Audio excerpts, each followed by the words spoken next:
સુરત ભાજપના વરિષ્ઠ નેતા પ્રવીણભાઈ નાયકનું નિધન થયું છે। રાજ્યસભાના પૂર્વ સાંસદ પ્રવીણભાઈ નાયકનું 88 વર્ષની વયે નિધન થયું છે। પ્રવીણભાઈ નાયક સુરત શહેરના ભાજપના પ્રમુખ પણ રહી ચૂક્યા છે। પ્રવીણભાઈ નાયક અનાવિલ બ્રાહ્મણ સમાજના દિગ્ગજ નેતા પણ હતા। આપણી સાથે ધનરાજ બાગલી છે। ધનરાજ, સુરત ભાજપના વરિષ્ઠ નેતા પ્રવીણભાઈ નાયકનું નિધન થયું છે। વધુ એક દિગ્ગજ નેતા ભાજપે ગુમાવ્યા છે। ધનરાજ,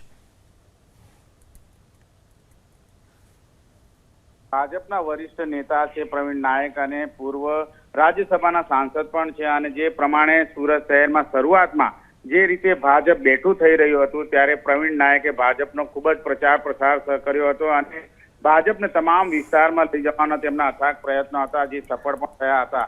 આજે પ્રવીણ નાયક જે છે તેમણે વિદાય લીધી છે ત્યારે ભાજપ પરિવારમાં ખૂબ અત્યારે હાલ કહી શકાય। ધનરાજ, આપને અટકાવવા માંગીશ। આપણી સાથે ભાજપના ધારાસભ્ય સંદીપભાઈ દેસાઈ જોડાઈ ગયા છે। સંદીપભાઈ, ભાજપે એક વરિષ્ઠ નેતા ગુમાવ્યા છે। પ્રવીણભાઈ નાયકનું નિધન થયું છે।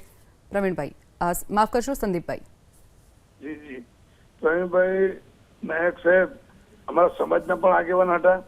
એની સાથે સાથે સુરતની અંદર ઘણા લાંબા સમયથી વહીવટી માળખાની અંદર શહેર ભારતીય જનતા પાર્ટીના અધ્યક્ષ તરીકે, રાજ્યસભાના સભ્ય તરીકે અને ખાસ કરીને પ્રવીણભાઈ નાયક સાહેબની એક આખા બોલા તરીકે, સ્પષ્ટ વક્તા તરીકેની એક છાપ હતી અને એમના દુઃખદ નિધનથી સુરત શહેર ભારતીય જનતા પાર્ટીને બહુ મોટી ખોટ પડી છે અને એમના કાર્યકાળ દરમિયાન સુરત મહાનગરપાલિકા, વિધાનસભા, લોકસભા બધી ચૂંટણીમાં પણ ભારતીય જનતા પાર્ટીને ઝળહળતો વિજય પણ મળ્યો હતો અને કોરોના કાળ દરમિયાન ખાસ કરીને પ્રધાનમંત્રી નરેન્દ્ર મોદી સાહેબે એમને ફોન કરીને પણ એમના ખબર અંતર અને સુરતની સ્થિતિની પણ જાણકારી લીધેલી।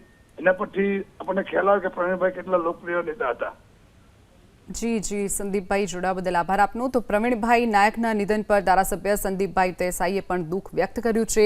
સુરત ભાજપના વરિષ્ઠ નેતા પ્રવીણભાઈ નાયકનું નિધન થયું છે। 88 વર્ષની વયે તેમણે અંતિમ શ્વાસ લીધા છે। પ્રવીણભાઈ નાયક સુરત શહેર ભાજપના પ્રમુખ પણ રહી ચૂક્યા છે, સાથે જ રાજ્યસભાના પૂર્વ સાંસદ પણ રહી ચૂક્યા છે પ્રવીણભાઈ નાયક, જેમણે આજે 88 વર્ષની વયે અંતિમ શ્વાસ લીધા છે।